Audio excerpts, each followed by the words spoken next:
Hey everyone, and welcome. Today, we're going to run a full system scan on one of the most important pillars of Indian democracy, the judiciary. By the time we're done here, you'll have a crystal clear map of its core powers and be totally exam ready. So, let's jump right in.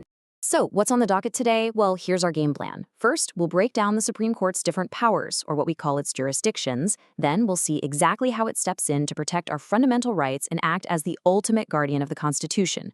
We're also going to look at a real game changer, public interest litigation, or PIL. And finally, we'll wrap up by looking at the court's ultimate final authority.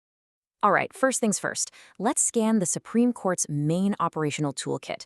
Its jurisdiction. Now, jurisdiction might sound like a complicated word, but all it really means is the different types of cases the court has the official power to handle. It's what really defines the massive scope of its authority. First up in the toolkit is original jurisdiction. This is pretty special. It's a direct line to the top for certain really high-stakes cases.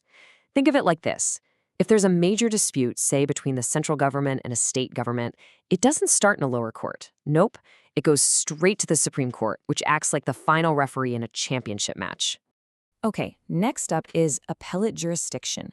Now, this is the power to review decisions that have already been made by lower courts. So, let's say you're not happy with a verdict from a high court.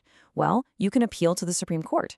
It's kind of like getting a supreme second opinion from the absolute best, most experienced specialist in the country who can take a fresh look at the whole case. And that brings us to what you can think of as the judicial ladder. A case might start out in a lower court. If needed, it can be appealed and climb one step up to the high court. But if it involves a really important legal or constitutional question, it can climb all the way to the very top, to the Supreme Court, using that appellate jurisdiction we just talked about. And now for a really unique function, advisory jurisdiction. Check this out. The President of India can actually ask the Supreme Court for its opinion on any legal matter of public importance. The court's advice isn't technically binding, but imagine asking the country's top legal mind for their take. It's like bringing in an expert consultant, and you can bet that their opinion carries a ton of weight and helps the government make really solid decisions. Now, the judiciary's job is about way more than just settling disputes. Probably its most important function is to act as the guardian of our fundamental rights. And to do that, it has some seriously powerful protective protocols it can activate. The number one tool for this is something called writ jurisdiction. And what's so amazing about this is that if you feel your fundamental rights have been violated, you can go directly to the Supreme Court. You don't have to start at the bottom. The court can then issue what's called a writ, which is basically a special, powerful order to make things right. And there are 5 main types of these special commands. You've got habeas corpus, which prevents unlawful detention, mandamus, which can order a public official to do their job, prohibition, which stops a lower court from going too far, certiorari, which lets a higher court check the decision of a lower court, and quo warranto, which questions if someone legally holds a public office. These writs are the real muscle behind protecting our rights. Okay, so the court protects people's rights. But what about protecting the rulebook itself, the Constitution? Well, for that, think of the court as the ultimate watchdog, constantly running a system-wide diagnostic check on every new law that gets made. This diagnostic tool is called judicial review. You can think of it as the ultimate constitutional quality check. So if Parliament passes a new law, the Supreme Court can put it under the microscope. And if that law clashes with the Constitution, our master blueprint, the court has the power to declare it unconstitutional, and poofs, it's gone. And get this, the power is so deep that Article 137 says the Supreme Court can even review its own past judgments. This is huge. It means the law isn't stuck in the past. It can adapt and evolve with our society, showing that the system is built to correct itself over time. All right, let's talk about a major system upgrade that basically gave power back to the people, public interest litigation, or PIL. This idea completely revolutionized who could actually walk up and knock on the court's door for justice.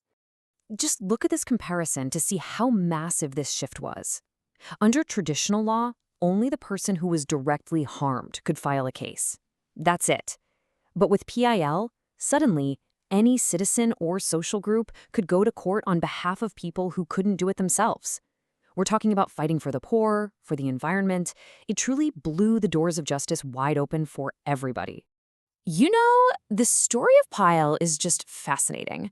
It really took off in the late 70s and 80s when the court started doing things like treating a simple letter from a prisoner or even a newspaper article as an official petition.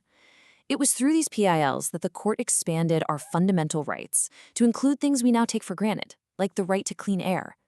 This proactive approach also led to a lot of discussion around judicial activism, which is a really important concept to be aware of. So, after all is said and done, after the cases have been heard and the judgments are made, what's the endgame? This is where we see the Supreme Court's ultimate authority, its power to execute the final command. Article 144 of the Constitution spells it out perfectly. It says that all authorities in India, every court, every official, have to follow the Supreme Court's decisions. These orders aren't just suggestions, they are the final law of the land. When the Supreme Court speaks, its word is final. Period. And there you have it. That's our complete system scan of the Indian judiciary. We've covered its incredible powers, its vital role as a protector of our rights in the Constitution, and its absolute final authority. You are now seriously equipped with the core knowledge you need for your exams. Now, to get the full picture, definitely check out the other parts of this chapter. And hey, if you found this helpful, you know what to do. Make sure to like, share, and subscribe to the A1 Institute for more explainers just like this. Thanks for watching.